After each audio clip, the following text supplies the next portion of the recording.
Thank you for coming. I'm a psychologist. I worked for RPC for the last, I would say, 4 or 5 years. It has been a great experience working for RPC. We, from a psychological point of view, or in terms of neuro rehabilitation, I believe that we offer fantastic service, which is based in very objective outcome measures. We have a number of residents where we can clearly say that we as a team, we are making a difference and a change in their lives. I'm going to be talking today about a tool that we are developing that is called the Positive Behaviour Tool, where we look at positive behaviors. I'm quite sure that all of you have heard about positive behaviors in rehabilitation. Do we know what that means?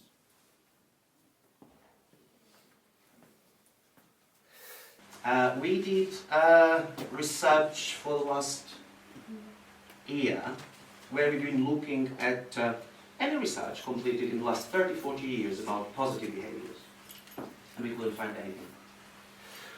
We were able to identify a definition from Bowlby about education from the 70s, but nothing more about that.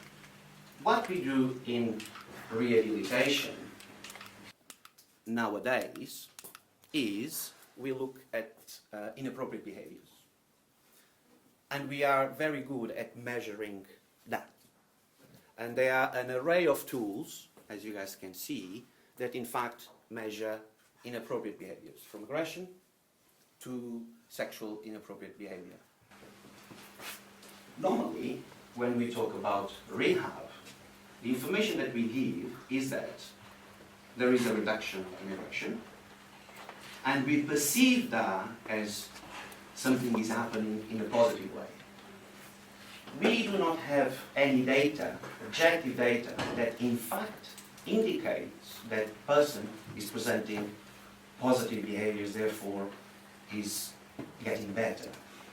What we do, we measure risk, the reduction of it.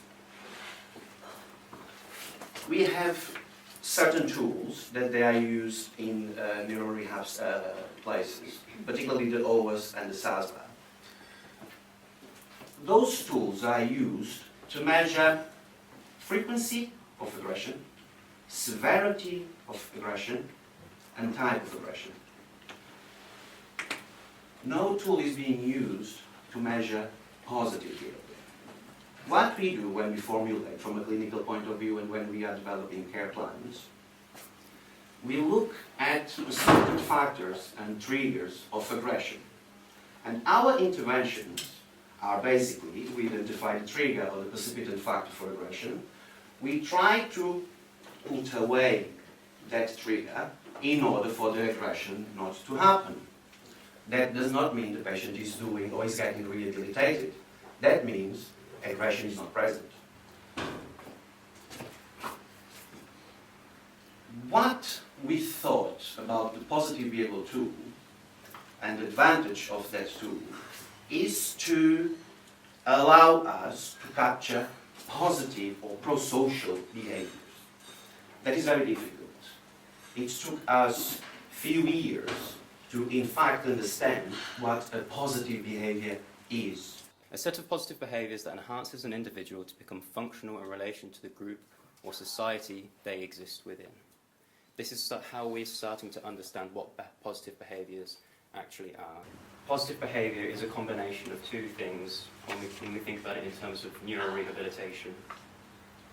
Of the first part here, which is self-actualization, this is all about a very humanistic approach that we take towards our care of the service users.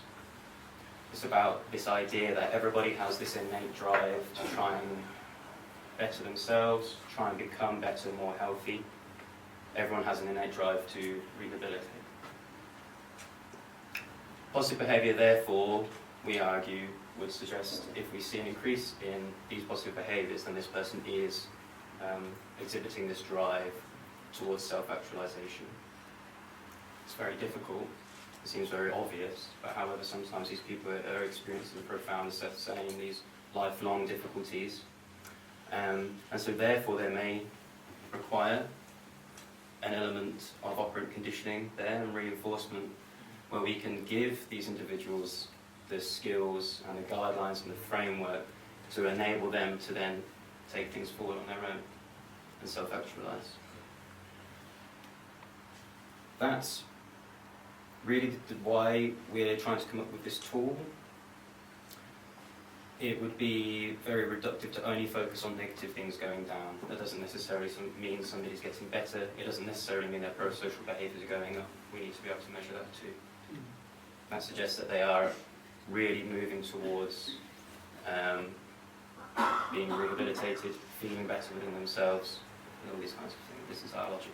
In the same way that when we use any tool that measures aggression, we look at what is the precipitant factor for the aggression, and what we try to do when we care plan, we try, as I said at the beginning, we try to stop that precipitant factor to happen. In this case, it's completely the opposite. We try to implement that precipitant factor to precipitate that positive behavior. And it's structured to a point where we will be able to understand in which situation or situations that positive behavior is happening, what time of the day, where. With that information, we will be able to care plan or develop a behavioral plan to put in place for that situation to be replicated over and over and over. When we are talking about operant conditioning, if that positive behavior will happen, we would reinforce that positive behavior. At the same time or alongside, when we use reinforcers to stop the inappropriate behavior. So this is not about stopping using a tool and start using another tool. It's in fact to use both tools together, because both are extremely important. It's important to measure aggression. It's important for us to understand why inappropriate behaviors are happening. That is absolutely great, and we can reduce risk. But at the same time, we have to have a structure where we can implement positive behaviors. And that positive behavior is achieved by operant conditioning and then self-actualization, because we talk a lot about person-centered approach.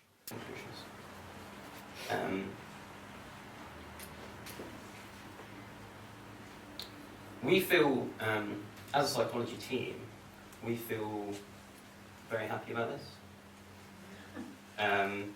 Because it's something that's not really been done before, and we can't really work out why.